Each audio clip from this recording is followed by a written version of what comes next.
Setiap kita akan berpindah. Di dunia saja kadang kita pindah tempat, pindah tugas, pindah domisili. Bukankah setiap perpindahan butuh bekal? Anda dari Jakarta datang ke Garut, bukankah butuh bekal? Butuh kendaraannya, butuh kecukupannya, butuh materinya. Dan satu saat kata Allah, dunia ini pun bahkan akan kita tinggalkan. Dihadapkan di pandangan kita ada orang yang wafat, kita dengar, bahkan kita lihat, bahkan kita sholatkan, bahkan kita antarkan ke kuburnya. Dan besok lusa kata Allah kita yang pulang. Pangkat, jabatan, kedudukan, harta, ilmu tidak akan pernah memberikan kepada kita pertolongan, menjadi bekal yang terbaik saat meninggalkan dunia ini. Karena itulah Nabi mengingatkan, setiap tempat punya bekalnya masing-masing. Anda dari Indonesia ke Malaysia, apa dipikir semua yang di Indonesia bisa berlaku di Malaysia? Tidak. Anda dari Indonesia ke Amerika, apakah uang yang berlaku di Indonesia laku di Amerika? Tidak. Belum tentu bisa digunakan. Mas sekarang kita dari dunia akan berpindah ke alam selain dunia. Apakah akan menggunakan bekal dunia? Kata Allah tidak. Bekal yang dibawa saat berpulang dan kita katakan meninggal dunia itu hanya satu, yaitu amal saleh. Di dalam Al-Quran tidak disebutkan amal saleh kecuali dengan kalimat zikrullah. Zikir. Zikir. Zikir. Zikir adalah nama lain dari amal saleh. Sekaligus secara bahasa juga pengingat. Seakan Allah ingin mengatakan, hei ingat kamu akan wafat. Ingat kamu akan meninggal.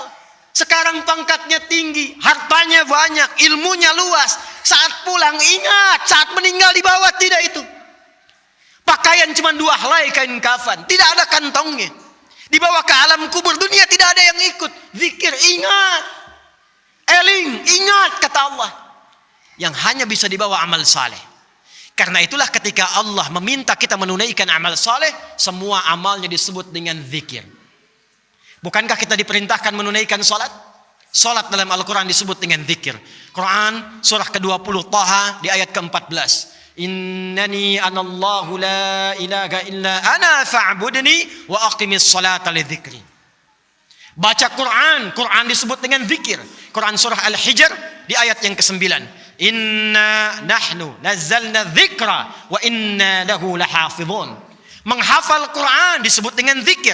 Disebutkan 4 kali di surah Al-Qamar ayat 17, ayat 22, ayat 32, ayat 40. Wa laqad yassarnal Qur'ana lidzikri fahal mim muddakir. Doa itu amal saleh disebut dengan zikir.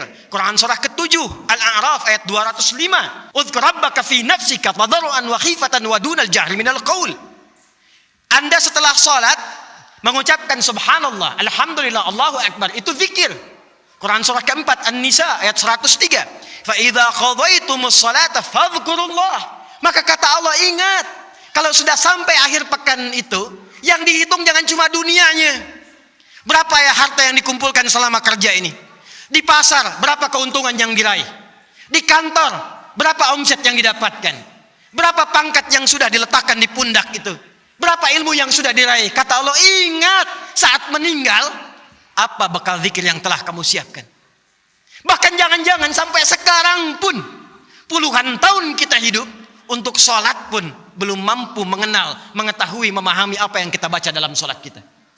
Bahkan diberikan usia yang banyak pun, jangankan menghafal Quran, untuk baca pun masih belum punya waktu. Hadirin, anak-anak sekarang, kami katakan kepada Anda, saya membimbing anak-anak penghafal Quran. Ada yang matanya tak mampu melihat. Ada yang otaknya lumpuh. Usia 3 tahun, 4 tahun, menghafal Quran. Sampai hafal 30 juz. Dan ketika kami tanyakan kepada mereka, kenapa Anda menghafal Quran? Mereka katakan, untuk menjadi bekal ketika berjumpa dengan Allah subhanahu wa ta'ala. Ada seorang anak matanya buta. Orang katakan buta, kami katakan ditutup matanya oleh Allah supaya tidak memandang maksiat.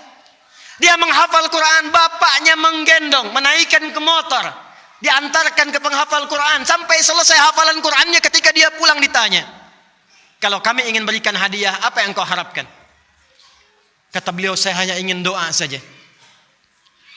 supaya Allah meringankan hisab saya di hari kiamat.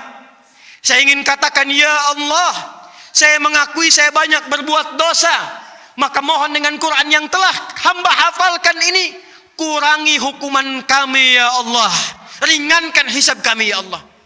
Anak kecil, matanya buta, belum baligh, belum berlaku hisab, menghafal Quran supaya minta hidupnya diringankan di hadapan Allah dari dosa-dosa yang mungkin dilakukan. Anda diberikan 40 tahun, 50 tahun, 60 tahun. Kalau sampai detik ini mengharapkan surga Firdaus, tapi belum serius mencari bekal, maka dengan cara apa lagi dan berapa lama lagi Allah memberikan kesempatan kita untuk mendekat kepadanya. Karena itu insan beriman, bangun kekuatan, bangun silaturahim, jauhi sifat terpecah belah, jauhi polarisasi, satukan cinta di antara kita. Setelah itu tingkatkan ibadah kita, niatkan setiap pekerjaan kita untuk mendapatkan ridha Allah Subhanahu wa taala. Dan setiap tempat yang kita pijak, pakaian yang kita kenakan, kelak semua akan bersaksi di hadapan Allah. Itulah ikhtiar dan ibadah kita yang telah kita lakukan